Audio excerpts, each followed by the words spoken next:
Je vous propose d'accueillir Clémentine Portier-Kaltenbach qui chaque jour nous entraîne dans l'intimité de l'histoire à la rencontre aujourd'hui d'une des filles de Victor Hugo qui souffrait Adèle H. Écoutez, messieurs, moi j'ai peur de casser un peu l'ambiance là, parce que la vie d'Adèle Hugo, c'est pas la joie. Hein. Non, c'est triste. Vraiment. C'est C'est un triste. peu triste. Alors d'abord, quand elle a 20 ans, elle est en exil avec papa-maman. Vous voyez que c'est sexy, ça. Elle est à Guernesey C'est toute sûr qu'il la n'y a pas grand-chose à journée. faire.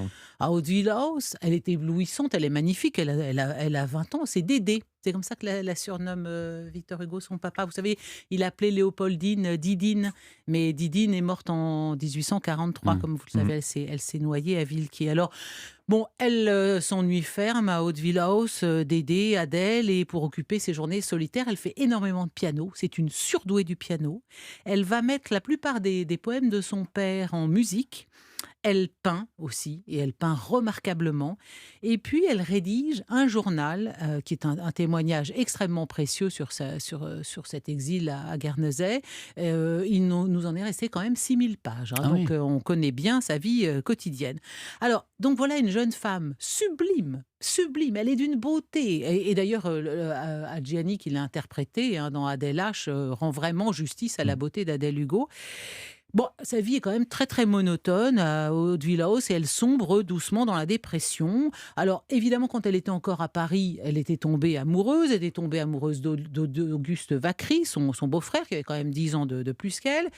Il a été son premier amant, mais dans la vie sentimentale d'Adèle, il y a toujours l'ombre tutélaire du père, qu'elle appelle d'ailleurs le périssime. Hein. Pas facile de tomber amoureuse quand on est la fille de Victor Hugo. Alors elle s'est convaincue qu'elle ne pouvait aimer qu'un génie. Alors elle va tomber amoureuse de Clesinger, le sculpteur. Vous vous souvenez Clesinger qui a sculpté la femme piquée par un serpent. Là. Vous vous souvenez, je vous en ai parlé l'autre jour. Bon, Clesinger, Delacroix, qui tous les deux sont beaucoup plus âgés qu'elle, mais c'est pas grave. Elle se dit au moins eux sont géniaux et c'est un échec. Plus rien. Alors, est-ce qu'elle doit renoncer à l'amour ? Elle l'écrit dans son journal, elle dit « Être mademoiselle Dante ou mademoiselle Shakespeare, n'est-ce pas un idéal supérieur à tout mariage ?» Donc, elle est à deux doigts de renoncer. Évidemment, elle a toujours le fameux fidélissime Auguste Vacry qui est à Hauteville House aussi. Mais je le disais à l'instant, il a 10 ans de plus qu'elle. Bon. Et puis elle aimait les vieux, visiblement. Elle aimait elle aimait des gens qui la bluffaient, des hommes qui l'impressionnaient. Oui, ça oui, elle n'aurait pas pu aimer un Gaudeluro de son âge. Et puis elle-même est une fille hors du commun. Donc en effet, il lui faut pas de l'eau tiède, si vous voulez. Alors la pauvre, en plus, elle n'a même pas le droit de voyager parce que Victor Hugo était tellement désespéré par la mort de Didine qu'il surveille sa Dédé comme le lait sur le feu. Il veut pas la laisser partir. Il est père-poule. Donc, elle est complètement coincée chez elle. Puis il sait qu'elle est très fragile nerveusement. Donc parfois, il la regarde, elle est très frêle, elle a le regard fixe ou elle a l'air mal dans sa peau et il ne peut s'empêcher de penser à son frère aîné, Eugène. Vous savez que son frère aîné était fou et il est mort dans un asile d'aliénés en 1837. Donc il y a quand même un terreau fragile et dépressif chez les Hugo. Alors en 1954, elle a un coup de foudre pas possible pour un officier anglais, Pinson.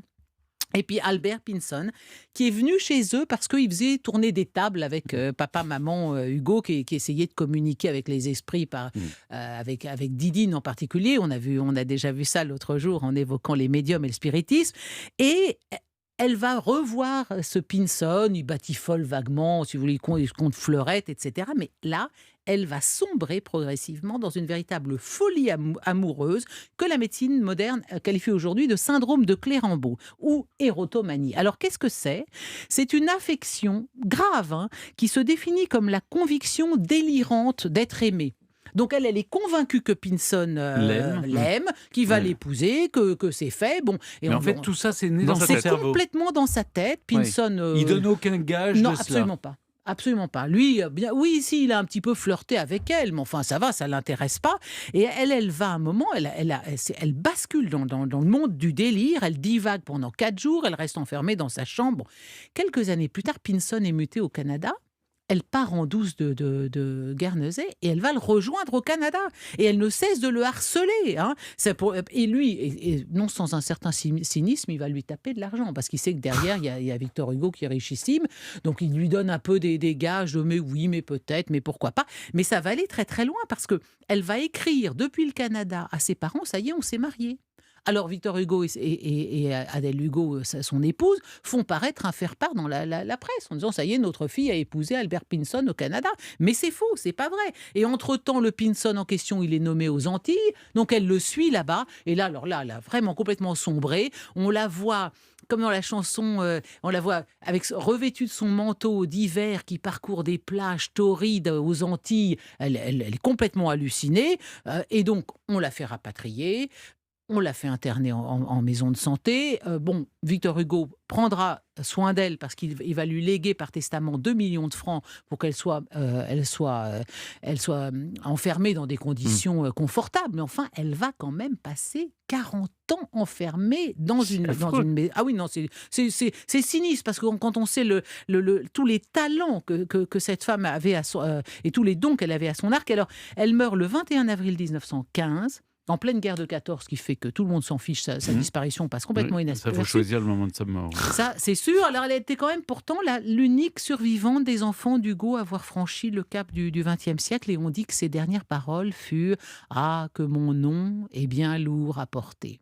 Et oui, ça ne devait pas être évident d'être la fille du périssime. Et du périssime, Victor Hugo, dont vous connaissez la devise. La devise de Victor Hugo, c'était « Ego Hugo ».